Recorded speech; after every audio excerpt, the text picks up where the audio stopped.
afternoon, guys. Yeah, at the moment we are here in Bunnings warehouse. I worked today from 6 o'clock in the morning and I finished at 2 o'clock.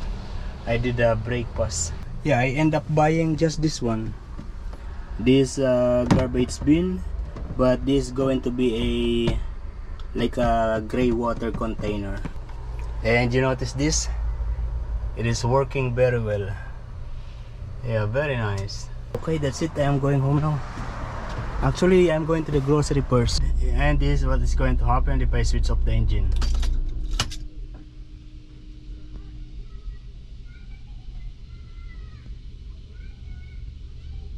Entering the parking surveillance mode. Yeah, that is how high-tech this does come. Amazing. I mentioned to you before that is it needs to be hardwire to be able to have this function. And if you see that on the top of that, that's the window or the cover of the roof ventilation.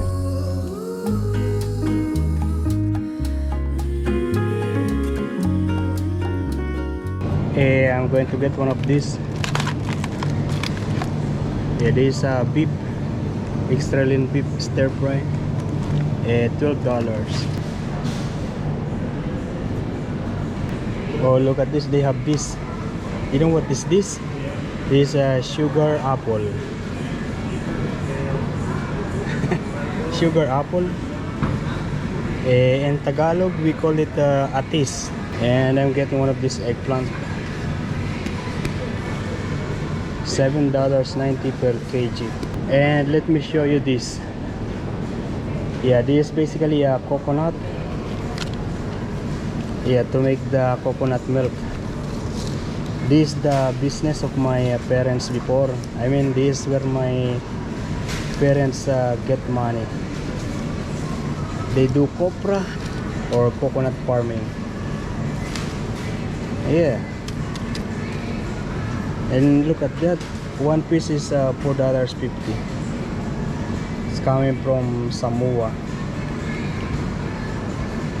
And you know, most of the products here are grown here in Australia. Look at that, grown in Australia. And I'm going to get two of this tuna in oil, just 90 cents.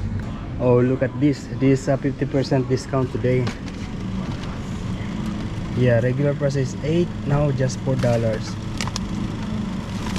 This pork prawn mushroom siomai. I'm going to take 2. But I also get one of this, also $4. You know, before the 50% of that is just $2.50. Yeah, $5 the regular price. That was maybe 2 or 3 years ago. And I'm also getting this toothbrush. Yeah, $9. Expensive. Actually, there is a cheaper option. That one, 10.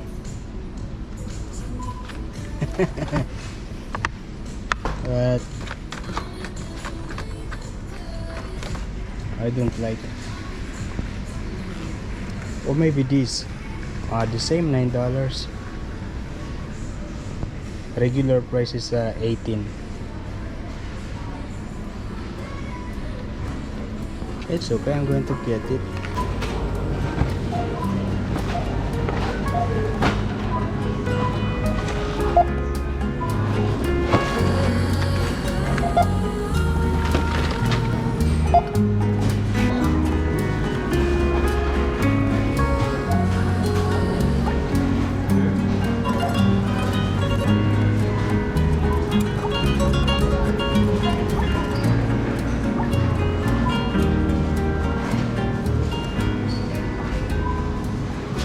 Yeah, the total is $45.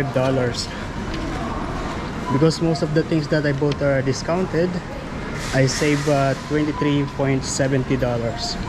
Nice. And do you know that the Volkswagen, to be able to start the engine, need to press the brake and then put the key. Yeah, just like that. And then the dashcam switch on by itself. Okay, we are home. It is now already 6:04. Yeah, and I'm going to prepare my meal. So, yeah, during summer, the temperature inside the house is not good, so the rice become up very fast or spoiled very fast. Actually, I still have this chicken and gravy. Yeah, I didn't finish yesterday, so I'm just going to put it in the microwave, and I'm going to fry an egg. So actually, I have this kind of instant noodles. I'm going to eat this.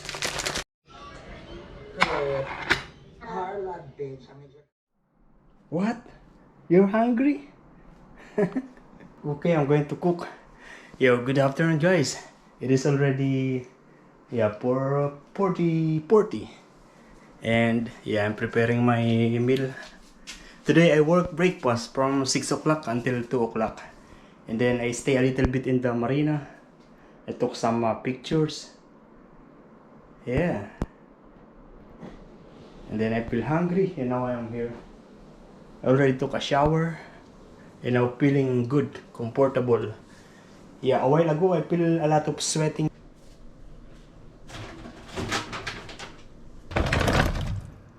And actually, this my housemate, yeah, it actually comes with this one, KFC. Mrs. Emily also made this one for me, together with that my housemate.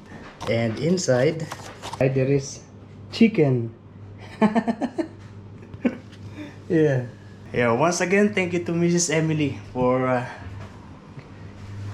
sending me this housemate and this KFC. And today I will start to clean this.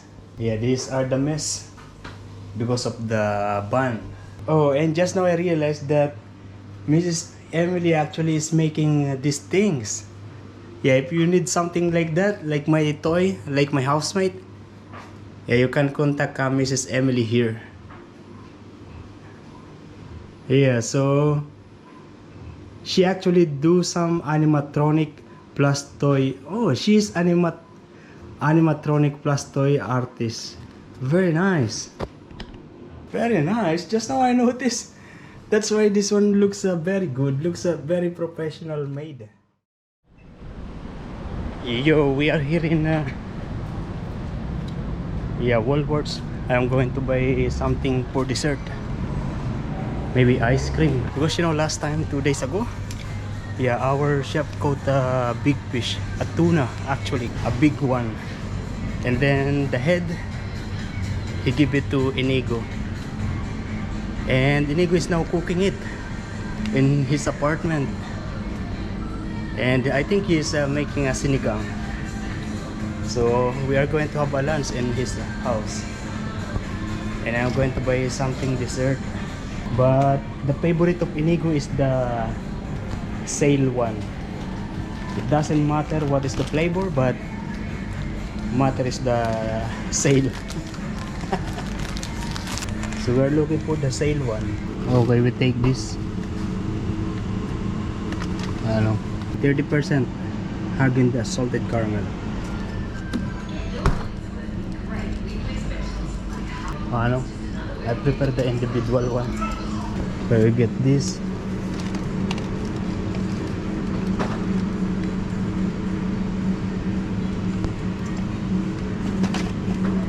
Almond one.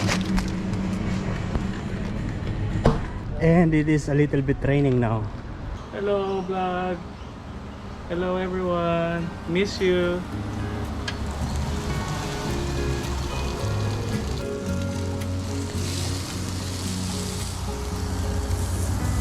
Inigo and Chef Matt has a lot of plants. They are plantito. This is sinigang.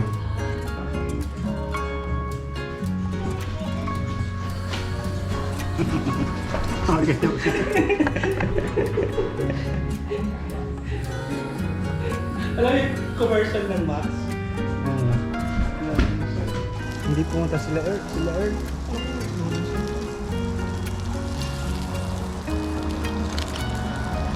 Dapat kasama sila early sa camping eh. Hindi na niyaya. Look at that, too much.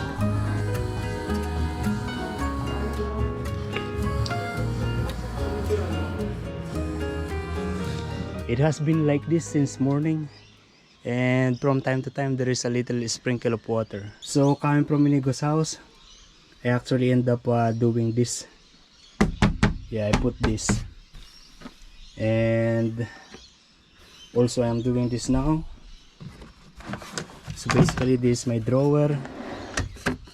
You've seen that before. I just put a cover, and also I am going to put this. Yeah, and it's going to be like that. So you have idea. I will show it to you later. And the other thing that I did today is this. Actually I just put this I just put a water here, and it's working like this.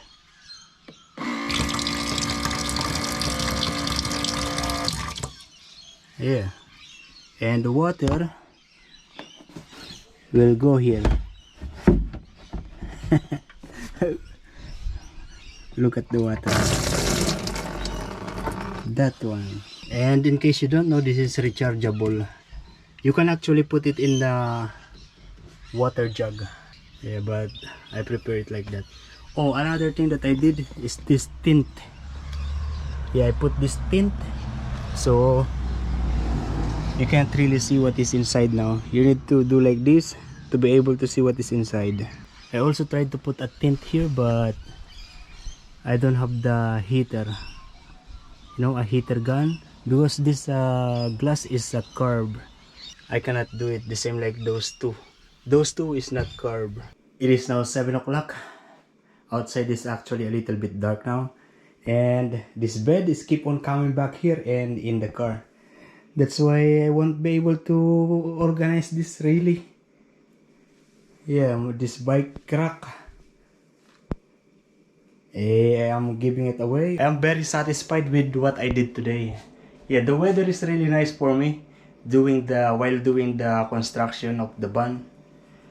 Yeah, usually when I am working on the van, sunny, and it was very hot and it's really sweating, difficult to work.